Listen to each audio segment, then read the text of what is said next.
तर राष्ट्रवादी अजित पवार गटाची जनसन्मान यात्रा आज धुळे शहरामध्ये दाखल झाली आहे। धुळ्यात अजित पवारांच्या उपस्थितीमध्ये भरगच्च कार्यक्रम होणार आहे।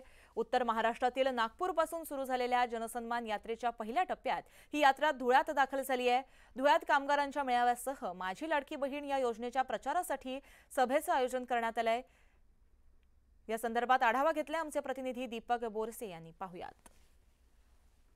मुख्यमंत्री अजित पवार यांची नाशिक पासून सुरू झालेली जनसन्मान यात्रा आज धुळे जिल्ह्यात दाखल झालेली आहे।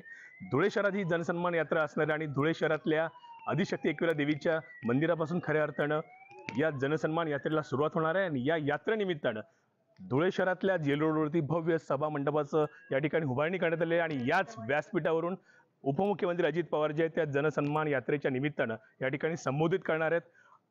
खानदेशात पहिल्यांदाच अजित पवार यांची ही जनसन्मान यात्रा दाखल होते आणि या संपूर्ण यात्रेकडे आता सगळ्यांचं लक्ष लागलंय। विधानसभा निवडणुकीच्या पार्श्वभूमीवर ही जनसन्मान यात्रा जी आहे ती महत्त्वाची मानली जाते, कारण की पहिल्यांदाच लोकसभा निवडणुकांनंतर अजित पवार जे आहेत ते धुळे जिल्ह्यामध्ये येत आहेत आणि या यात्रेनिमित्तानं ते धुळे शहरातल्या विविध धार्मिक स्थळांना देखील भेट देणार आहेत। विशेष म्हणजे राज्यातल्या भिवंडी आणि मालेगाव नंतर धुळे शहरात सर्वात मोठ्या प्रमाणात पॉवरलूम व्यवसाय या ठिकाणी केला जातो आणि या पॉवरलूम व्यवसायात जे काही कार्यरत असलेले कामगार आहेत, पॉवरलूम कामगार, यांचा देखील एक मोठा मेळावा अजित पवार यांच्या उपस्थितीमध्ये या ठिकाणी आयोजित करण्यात आलेला आहे आणि या मेळाव्यानंतर धुळे शहरातल्या जेल रोडवरती या ठिकाणी भव्य अशी सभा होणार आहे आणि या सभेची जी तयारी आहे ही आता पूर्ण झालेली आहे आणि या सभेतनं नेमकं अजित पवार आता नेमकं काय बोलतात याकडे आता सगळ्यांचं लक्ष असणार आहे, कारण की एकूणच जर पाहिलं तर अजित पवार यांच्यासोबत या ठिकाणी राज्याच्या राष्ट्रवादी महिला प्रदेश आघाडीच्या ज्या अध्यक्ष आहेत रुपाली चाकणकर असतील, त्याचबरोबर राष्ट्रवादी प्रदेश अध्यक्ष